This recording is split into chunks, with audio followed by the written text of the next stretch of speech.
Hi everybody and welcome back to another Legends of Runeterra video, and no gameplay today. We're taking a break from the gameplay for a week until we get the new expansion.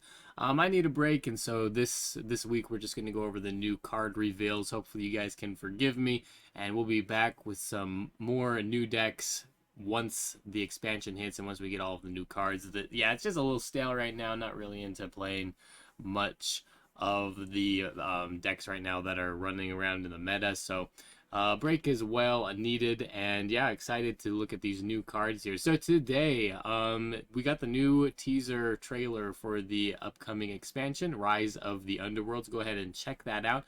It does showcase the three newest champions coming to Legends of Runeterra.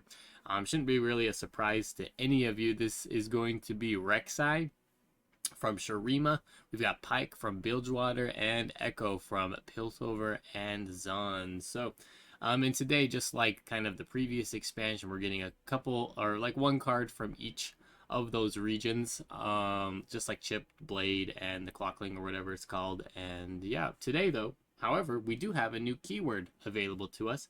New keyword called Lurk. So, when you attack while I'm on the top of your deck, I lurk, granting lurker allies everywhere +1/+0 max once per round. All right. So let's just go out of here and look at the other cards rather than evaluating this one first. So what we have here, Rise of the Underworld. We have Fallen Feline, Snapjaw Swarm, and Xer'Sai Hatchling, and then a token card called Hexite Crystal. So this one drop is a 2/1, a cat, Fallen Feline. So, you know, Professor Von, yep, they just really like including him, I guess. I don't know.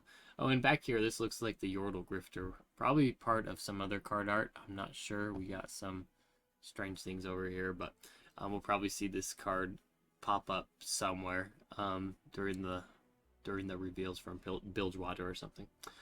So Fallen Feline, when I'm summoned, create a Hexite Crystal in the bottom 10 cards of your deck. So like I said, this is a rare 2/1 Hexite Crystal, a 2-cost fast speed spell.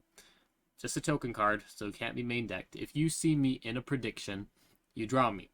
So automatic draw if we see it in a prediction. Deal 2 to enemies and the enemy nexus. So a pretty darn strong card for a 2-drop. Now the downside to this is that we are creating it in the bottom 10 cards of our deck. So like the problem with this is that you're not going to be able to really draw this ever outside of including it in a prediction deck. So there is kind of it's a powerful card, but the drawback is going to have to fit into a certain archetype pretty much every time. If we want it to be efficient, it's going to have to be in this predict archetype. Now this does hint at a couple of things here. Probably, well, the first is that we're going to get some predict synergy with Echo and his followers and with Piltover Zon. So at the moment, Shurima is the only region that has predict cards. Well, up until now, right? This is a prediction synergy, not predict itself, but we can probably assume we're going to get some predict cards from Piltover Zon and from Echo. Maybe not Echo himself. Sometimes champions just kind of synergize with certain archetypes, but don't actually have them included in their abilities. So that's kind of what I could see here. The second thing that I want to say though is that this predict sort of archetype is somewhat unproven so far.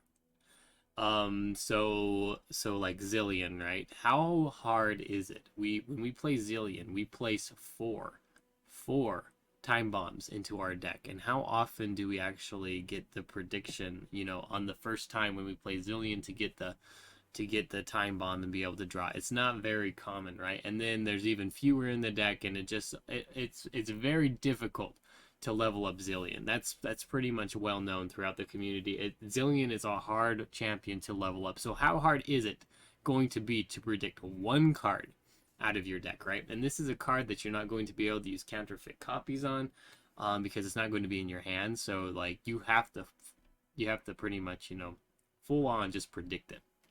Now, that's not to say we're not going to get more cards that create Hexite Crystals, you know, like that's definitely a possibility, but where this is such a powerful card, I think they're going to be, if there is one that like creates one in our hand or something, it's going to be a very expensive card. All right, so that's or have like a really reduced stat line or something. This is just a really powerful card to just be able to, you know, create in your hand and have all the time. So anyway, that's all I have to say about this. We'll see more once we get more of Echo's followers, and we'll see exactly where this card is going to be, kind of like on a power scale, and how powerful Hexite crystals are going to be, which may be its own archetype. We don't know for sure. All right. This next card here from Bilgewater, a Lurker card, a 2-drop, so it's gaining every time a Lurker's on the top when you attack. It's gaining an attack stat, right? So Snapjaw Swarm. So Lurk, this is the little icon for Lurk. It looks like Rek'Sai in the sand. Play, I start a free attack. So very similar to what Blades are, right? Now this is interesting because it gets the free attack, right? And this is the so we also have to consider, right? It's like the Blade synergy, but the Lurk only works once per round. So you're not going to be able to proc him more than once with Rally. So remember that. Which kind of makes this card a little bit worse. But it's interesting because we can predict, again, predict synergy, right? We can predict, get a card on top that has Lurk, and then play this, and then get kind of a better attack with it, right? But it is a 0-2 to start out, so it is very combo dependent on this Lurk and predict, most likely, archetype. Again, we are kind of seeing a archetype that is going to have us cornered into making a deck a certain way. It's a little bit hard to evaluate how good this card is going to be without seeing all of the other cards. But as like, I can tell it's going to be combo dependent, this card especially. So that's all I really have to say about it. I can't really say if it's good or bad. All right, Xer'Sai Hatchling. Xer'Sai, Rek'Sai, Xer'Sai, whatever it's called. This is kind of, you know, Rek'Sai's species, I guess, from Void, I think. This is a 1/1 Lurker with Fearsome.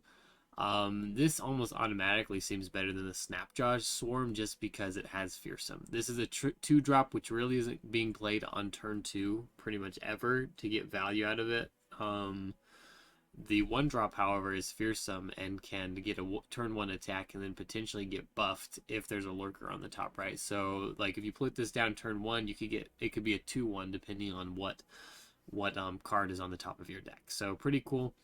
The fearsome keyword, I think, makes this just a little bit better than Snapjaw Swarm, and kind of gears us towards more of an aggro style deck. And we've seen that already with Shurima. Shurima actually has quite a few aggro cards that work pretty well with